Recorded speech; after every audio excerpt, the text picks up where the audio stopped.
So Otto, the first question that comes from the harvesting of our chat log comes from our participants Tillman and Viola, and they say, how or to what extent is Theory U related to transformational leadership?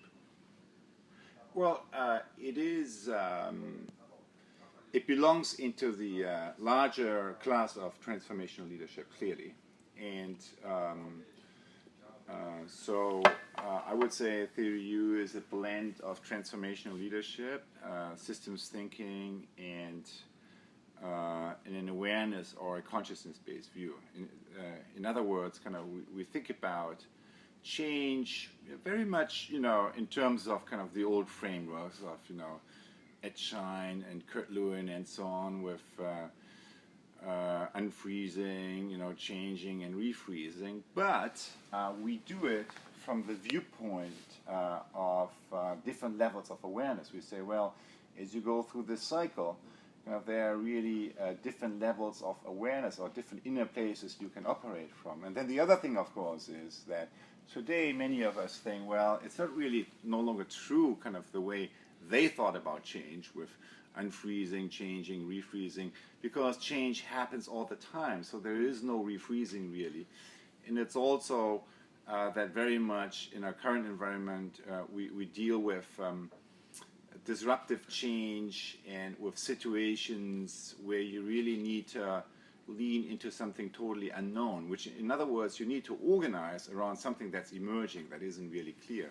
So those are the kind of change situations that Theory U in a more narrow sense is applicable to. But yes, it does have to do with transformative leadership and how that relates to larger systems. And I think the other end that comes to it is kind of that we tend to emphasize that the most systemic is the most personal. In other words, kind of we take a view at systems change that really puts kind of personal transformation as a gateway into the larger systemic change, and doesn't think about these two things as two things that are separate. And Mel is asking, how can we best work with fears that might arrive during this process that you have just described? Well, fear and the voice of fear are one of the dominant factors in any kind of institution today, or larger institution today. And so I think, how can we work with that?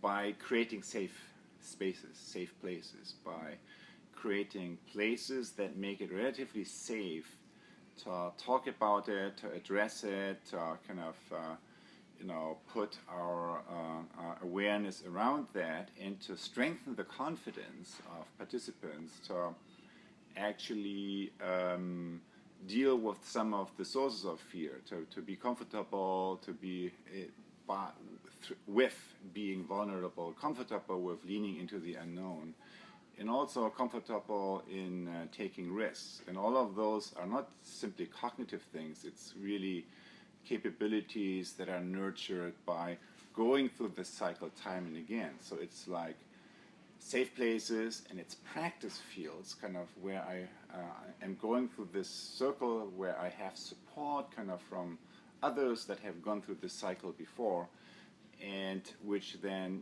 is increasing my own confidence to deal with these issues in ways that are more aligned with my intention rather than with what I try to avoid. Thank you. So Otto, Maria asked, I did not get quite well the idea of the emerging future. Could you explain more on this? And Jesse says, are there lenses through which we can view the emerging future? Well, those are great questions, and the emerging future is a field of possibility that isn't quite there yet, which, however, I can develop and maybe intuitive or a sense for. And by taking, stepping into certain lenses. So what are useful lenses for that? In general, it's lenses that put me into the periphery of a system. So talking to the artists, talking to the more marginalized, talking in an organization to the younger people, to the more recent hires, anything that's, puts me more to the periphery or the front line of the system, or even kind of beyond the boundary of the current system, makes me aware of some of the trends or some of the changes that can reshape the future, and are presented to me like through a magnification glass. If I kind of if I put myself in a position that allows me to experience my system through the edge, kind of through being at the edge of that system. So that's, I think, in general, one.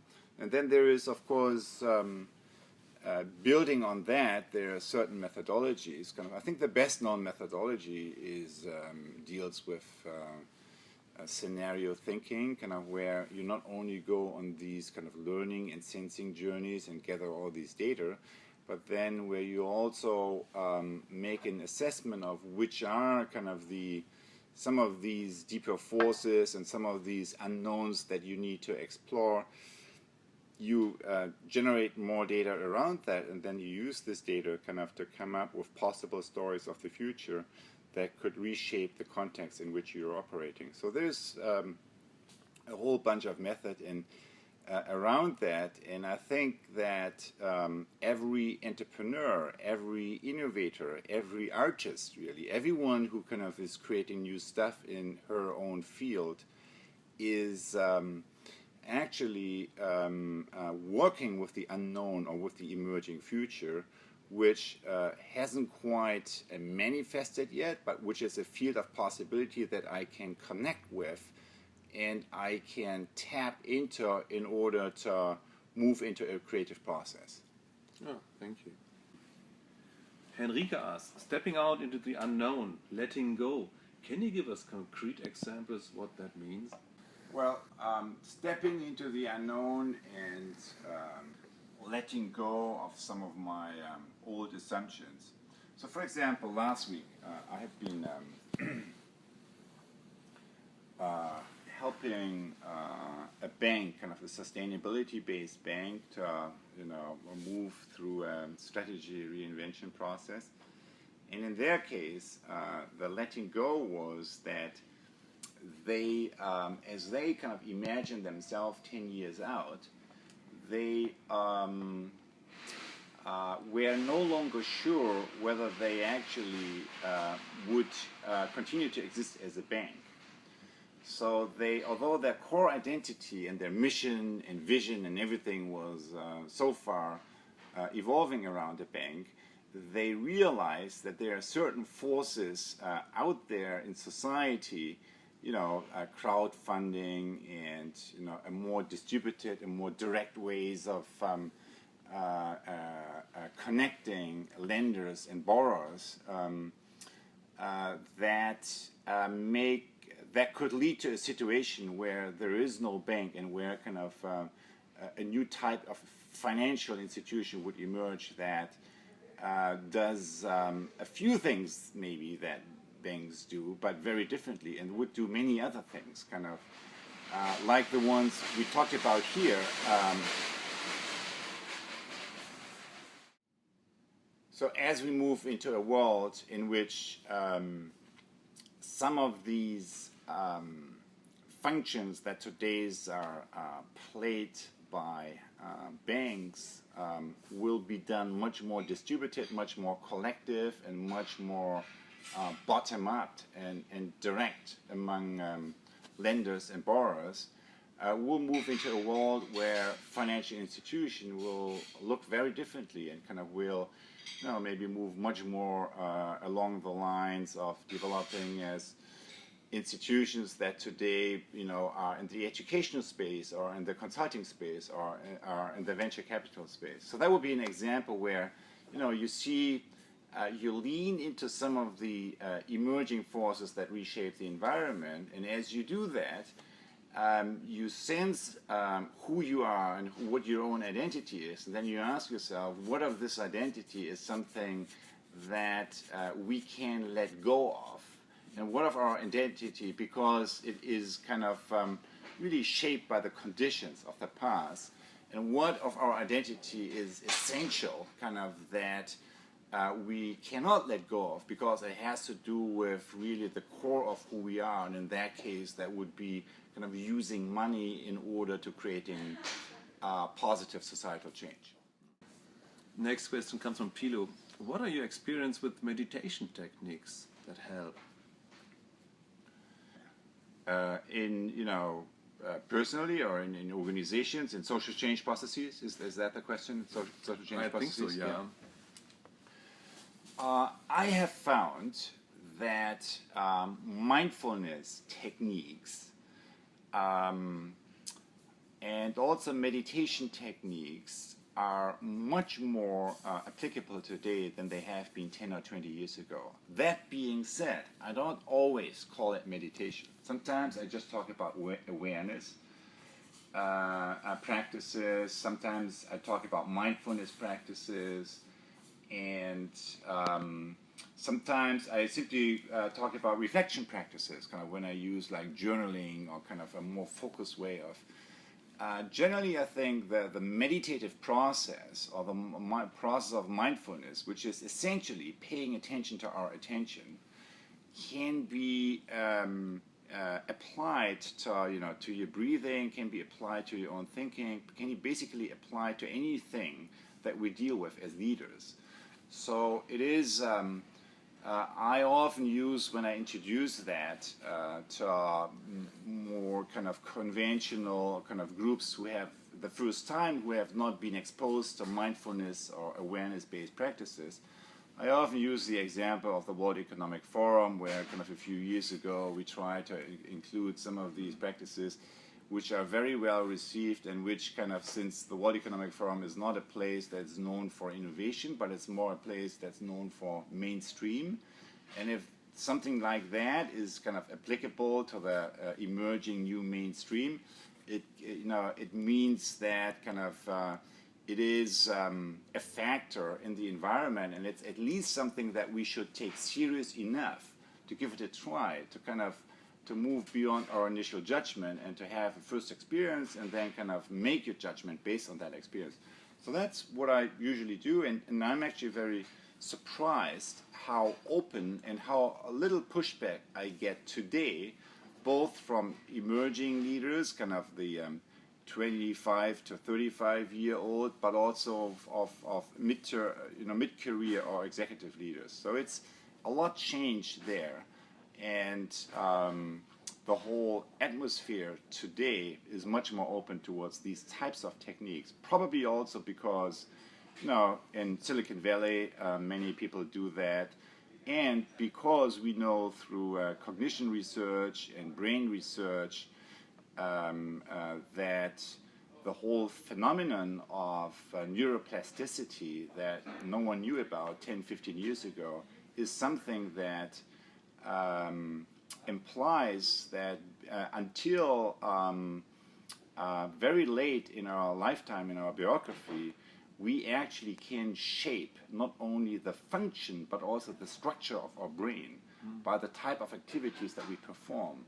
So therefore, there's a lot more space of freedom and a lot more choices I can make. And picking up a mindfulness practice is one of these choices that many people use today in order to explore that space. So Ute asks, as the last question, what is the question that you are most busy with at the moment? That I'm most busy with?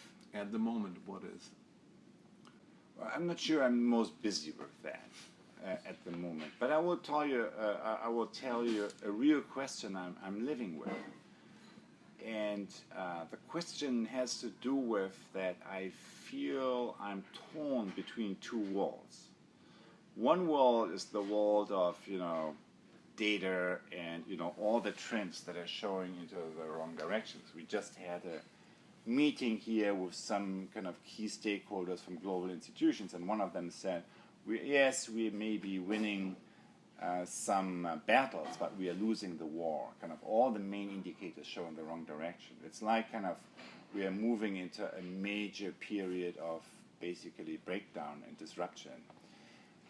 That's one world I'm living in. The other world I'm living in is that kind of in my heart, I do not feel as depressed as this picture would suggest, because I'm part of many communities and many movements and many wonderful experiences where people awaken their deeper entrepreneurial spirit of change that is not only centered around their mind, but also is awakening the power of their hearts. So I am inspired also by that. And so that's kind of a felt sense of a future possibility that I feel we can make happen, that we see in very early stages, but that hasn't fully blossomed or fully manifested as of yet. The question I'm living with is, are you just kidding yourself? So which one of these worlds is really true? I mean, are you just kind of telling yourself a story that you feel better, that that you choose to believe in because it's less painful to kind of look at the other realities, or is that really real? So are you just kidding yourself? Are you just trying to avoid? Are you unable to face what's really going on? Is that reality avoidance, or is that being grounded in a deeper level of emerging reality that actually is as real as the other one? It just hasn't fully manifested yet. So sometimes I feel that the answer is kind of this other world is actually more real than the already manifested world, and or keeping me more alive. But sometimes I am asking myself, is that actually true, or are you just kidding yourself? Thank you, Otto.